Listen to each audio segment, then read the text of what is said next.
Karya Opini Pawaj, pemimpin saat ini adalah pemuda yang berkarya di masa lalu bagian 1 yang ditulis pada tanggal 20 Desember tahun 2021 pada hari Senin. Bismillah, pada dosa ini kita dihadapkan dengan zaman yang begitu modern. Segala aspek dan unsur tidak terlepas dari sebuah teknologi, terutama teknologi yang mampu mengakses jaringan internet. Sehingga zaman ini merupakan zaman yang sangat pesat dan menjadi revolusi yang sangat besar bagi peradaban manusia. Kali ini kita tidak akan membahas mengenai pengaruh teknologi dalam peradaban yang sangat rinci, melainkan hanya mengambil sebuah pelajaran dari revolusi teknologi tersebut dalam suatu hal sesuai dengan judul yang mengenai kepemimpinan. Berbicara soal kepemimpinan, di benak kita pasti terlintas sebuah pengertian mengenai ilmu dan pengetahuan yang mempelajari tentang konsep mempengaruhi orang lain, bukan?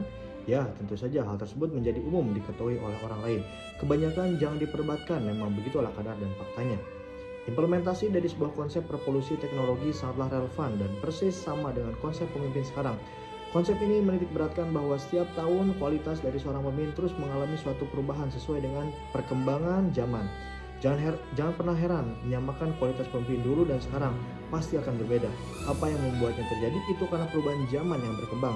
Budaya dulu yang dianggap kuno dihilangkan dengan budaya populer dan modern yang dianggap sesuai dengan zamannya. Mungkin kalau pernah dengar istilah primus inter pares, di mana jika seorang yang memiliki kekuatan yang kuat akan dijadikan sebagai pemimpin. Alhasil dari perubahan zaman tersebut membuat para pemimpin berpikir dan kritis menyikapi dari fenomena yang berkembang, dan pada akhirnya hanya pemimpin yang memiliki kualitas baik yang mampu menyadari bahwa perkembangan zaman adalah anugerah untuk menyiapkan konsep dan tujuan yang dapat digunakan untuk memimpin, sehingga nantinya yang lain akan memahami dan menerima dengan baik. Dari sini mungkin pembaca akan menjadi maksud dan tujuan penulis mengenai opini ini akan mengarah kemana. Yang jelas opini murni apa yang dipikirkan dari seorang penulis, sehingga baik buruknya suatu bahasa mohon dimaklumi saja. Kita berlanjut di bagian kedua. Namun sebagai pengingat, pemimpin yang berkualitas adalah pemimpin yang sangat menyadari dan memahami perkembangan zaman yang tentunya berhubungan dengan proses kepemimpinan pemimpin.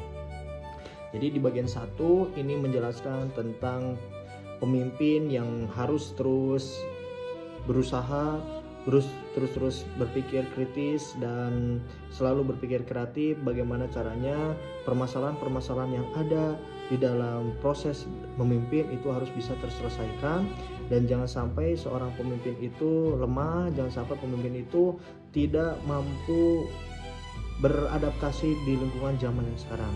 Tentunya pemimpin yang berkualitas adalah pemimpin yang mampu membaca sekelilingnya, membaca lingkungan yang ada. Terima kasih.